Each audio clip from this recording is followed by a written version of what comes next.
On dit que l'histoire est racontée par les vainqueurs. On oublie de dire qu'elle est réécrite avec le temps, transformée par les livres et réinventée par ceux qui ne l'ont jamais vécue.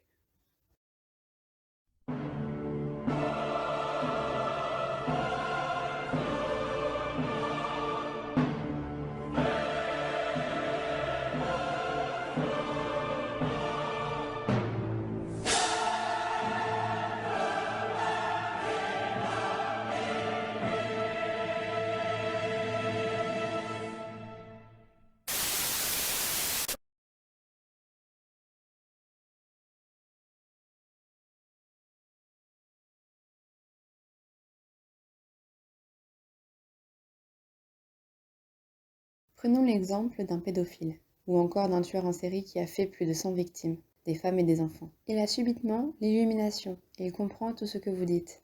Il fait acte de charité envers lui-même et il se pardonne. Comment revient-il dans le monde? A-t-il dissous son karma? Oui, il l'a dissous. Mais le problème est que 99,9% des gens ont mauvaise conscience. Ils savent très bien qu'ils ont fait du mal. Ils ne sont pas dépourvus de sentiments de culpabilité. Ils ont donc un karma.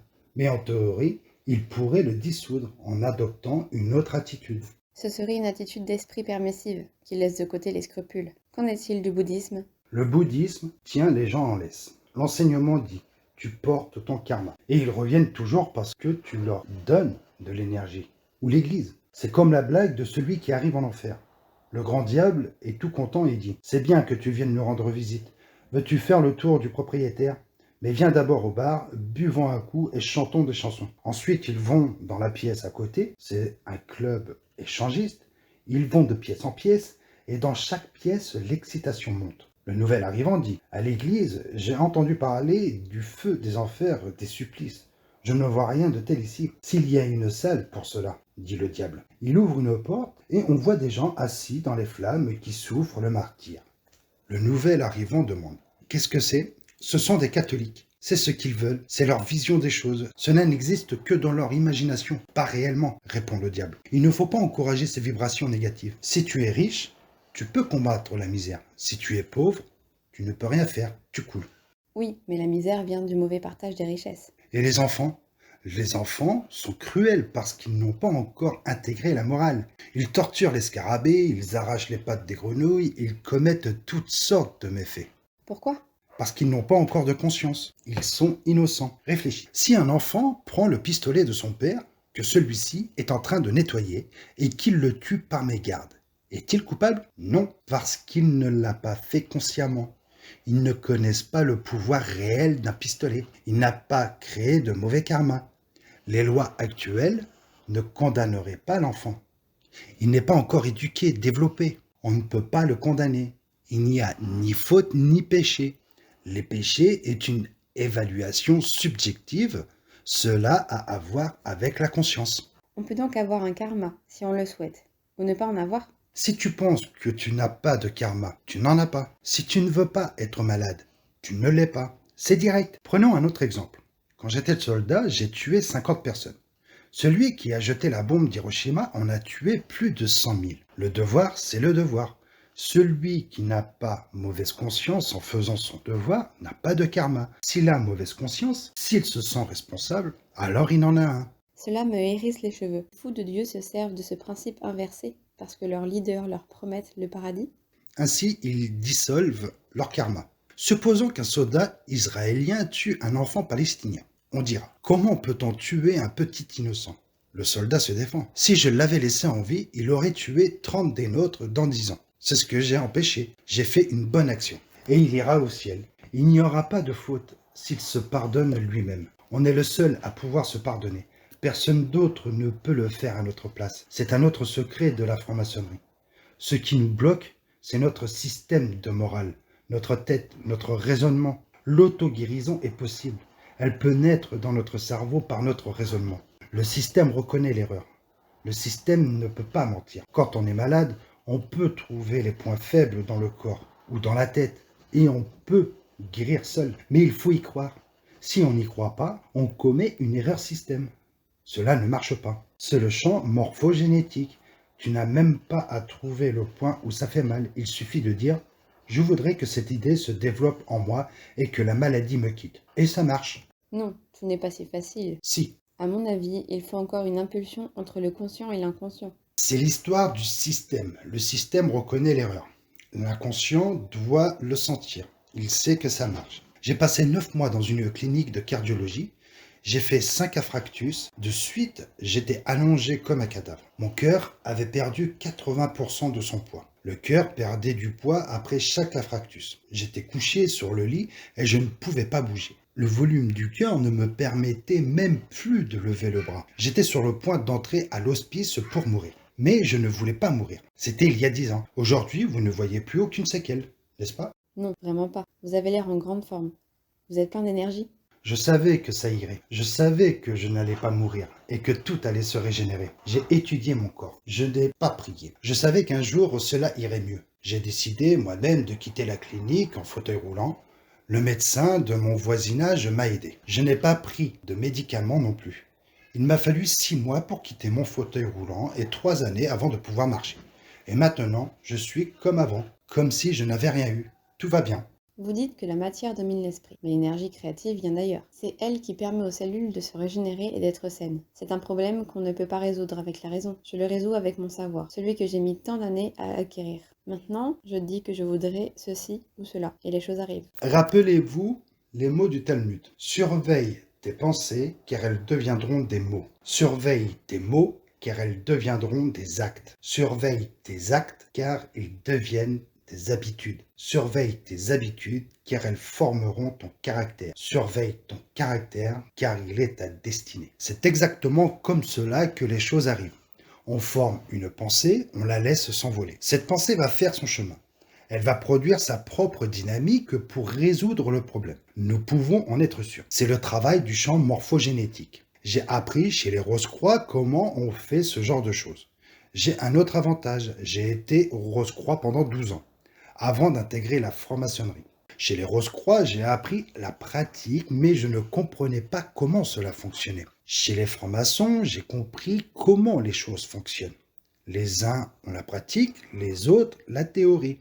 Et si tu as les deux, tu peux t'en servir. Ce savoir était unifié dans le temps ancien. Il a été divisé parce que les francs-maçons avaient trop de pouvoir dans le monde. Il pourrait en avoir beaucoup plus si un plus grand nombre de frères connaissaient les réels tenants et aboutissants. La franc-maçonnerie cherche toujours à s'élever jusqu'au 33e degré.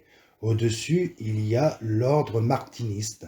Les martinistes sont un peu comme les Rose-Croix. Quand tu es arrivé à ce point et que tu entres chez les martinistes, tu sais appliquer les règles de la franc-maçonnerie. Mais il faut être martiniste et quand tu l'es, tu ne peux pas en sortir. Les martinistes sont-ils les puissants miséricordieux? Non, ils ne sont pas tous miséricordieux, mais ils savent que cela ne peut pas faire de mal quand on commande. Grâce aux citations de l'introduction, nous savons que beaucoup de hauts grades du rite écossais participent à l'instauration du gouvernement mondial. Ils connaissent l'arrière-plan matériel, mais ont-ils une idée de l'arrière-plan mystique? Tu dois d'abord avoir le matériau et créer l'œuvre pour l'intégrer dans un tout cohérent. C'est de cette façon que tu te développes. Pour être un vrai martiniste, tu dois avoir atteint les hauts grades de la maçonnerie. Et pendant toutes ces années, tu as voyagé dans le monde et tu as noué beaucoup de contacts. Un beau jour, un martiniste m'adresse la parole et me demande: ne voulais-tu pas un jour devenir martiniste? Comme je ne savais pas de quoi il parlait, je lui ai demandé: y a-t-il une relation avec le comte de Saint-Germain et le principe de son alchimie? Je lui demande où il faut se rendre, partout où c'est nécessaire. Combien cela coûte-t-il? Rien. Nous nous rencontrons demain à New York, après-demain à Moscou, la semaine prochaine au Cap, et nous voyons toujours les mêmes individus.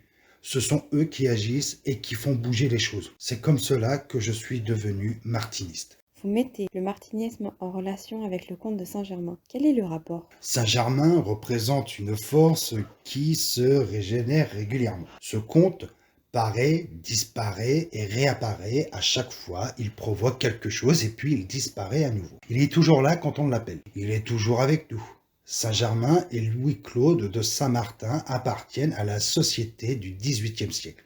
Il faut les considérer sous cet angle. Saint-Germain était une personne brillante auprès des cours européennes. Il pratiquait l'alchimie.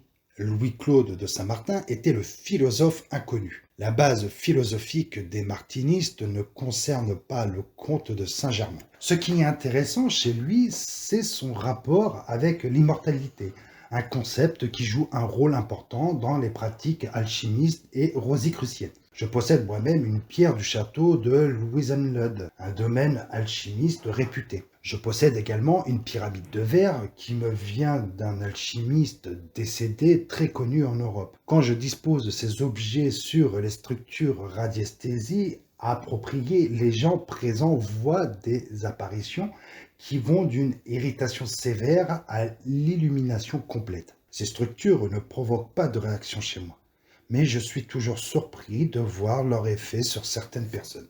Martinistes ont étudié les enseignements du comte de Saint-Germain. Saint-Germain est un des sujets des martinistes, pas le sujet. Les martinistes se voient comme des philosophes inconnus, car chaque membre est un philosophe et reste inconnu. On ne se connaît entre nous que par le nom que l'on se donnait à l'admission. Nous portons des masques, on se connaît, mais on peut rester un parfait inconnu si on le désire. Nous défendons la philosophie de Saint-Martin. C'est un tout autre domaine. L'important, ce sont les règles de cette philosophie. Le résultat est secondaire. Les martinistes sont des protecteurs de la lignée mérovingienne. La lignée mérovingienne est très ancienne. Elle a des implications explosives très actuelles parce qu'elle traverse un cycle d'ouverture au monde. Cette descendance a un lien avec le prieuré de Sion et avec les martinistes. Les mérovingiens prétendent descendre du Christ et de Marie-Madeleine. Ce sont les deux opposés. Jésus représente le principe du bien originel, Marie-Madeleine celui de la prostituée, symbole du tréfonds, de la matière, de la féminité. Sur le plan métaphysique, c'est le rapport idéal. Cette union a donné au moins un héritier. Il y a donc une lignée et sans doute des héritiers vivants à l'heure où nous parlons. Et si Jésus est le dernier roi des Juifs, comme il est dit sur la croix, son successeur est légitimement celui qui pourra faire valoir son droit si les Juifs devaient décider un jour d'avoir un roi. Jésus était un descendant, un fils de David, de Salomon. Salomon était un sorcier, un magicien. Les Mérovingiens remontent encore plus loin, jusqu'à la tribu de Dan et celle de Naphtali. Voici un secret très important. L'Église enseigne que Jésus est un descendant de David. La franc-maçonnerie pense que Jésus est un descendant de Salomon. C'est le secret autour de la symbolique de l'abeille. Nous rencontrerons souvent l'abeille sur notre chemin. Un des papes, Cathare, a été exposé après sa mort vêtu d'un grand manteau orné d'abeilles en métal. Les prêtres et les dignitaires sont allés vers lui et chacun d'eux a pris une abeille. Ces abeilles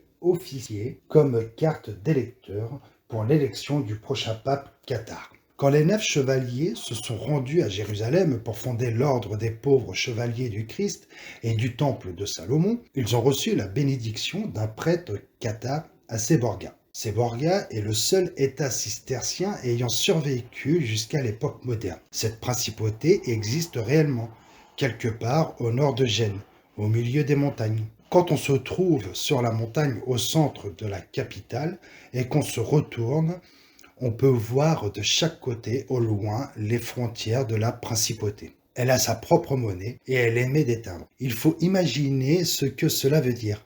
Un état cistercien en plein centre de l'Europe. À Séborga, les chevaliers ont été bannis avant d'entamer le long chemin vers Jérusalem.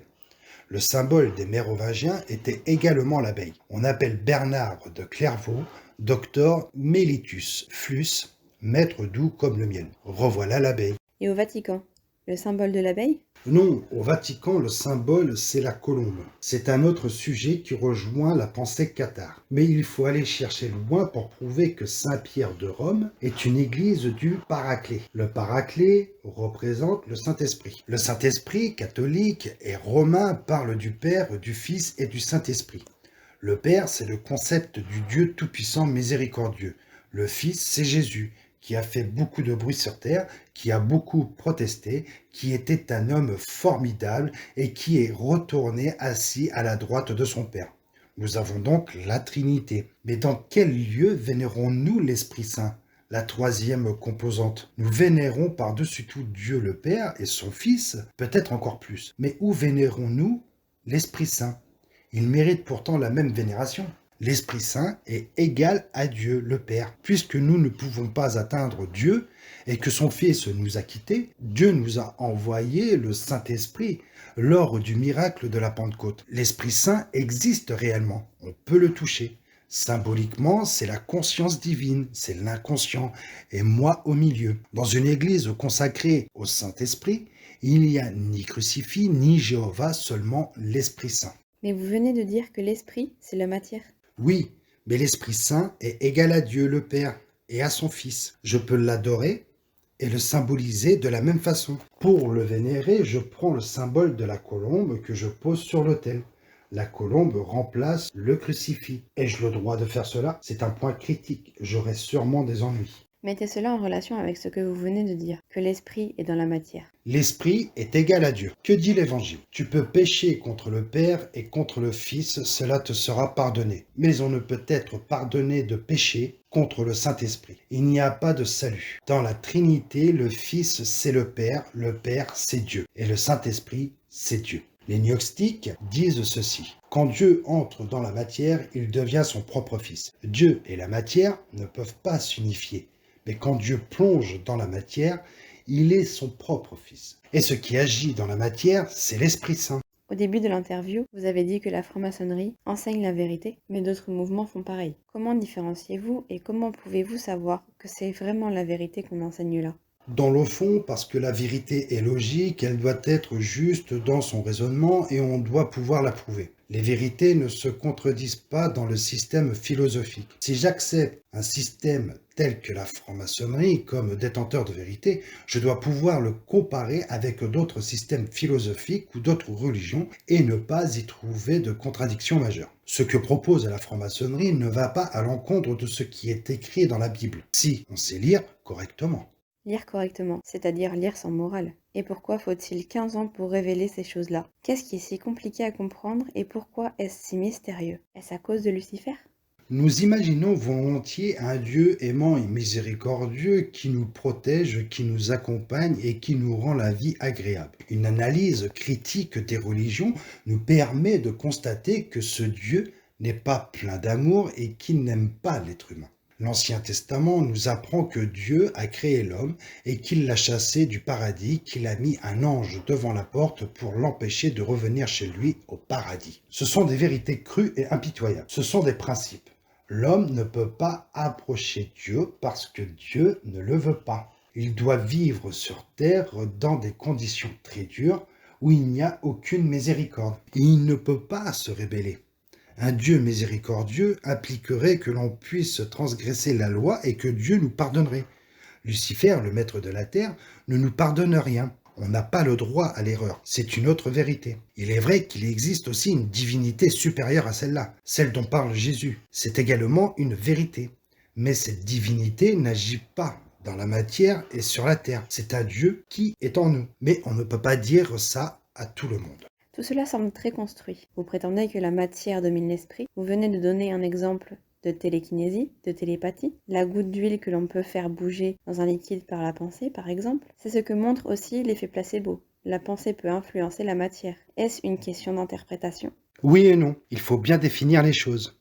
Si j'arrive à faire bouger un objet par la pensée, ou par la volonté, si je guéris d'une maladie, si j'exprime un désir et qu'il se réalise, c'est grâce à mon mental et non à mon esprit. Le mental, c'est la matière. C'est un rapport de matière à matière. Le mental n'a rien à voir avec l'esprit. C'est comme vous le décrivez dans votre livre « 1 million d'euros ». Tout cela fonctionne. La phrase « l'esprit domine la matière », c'est du langage parlé.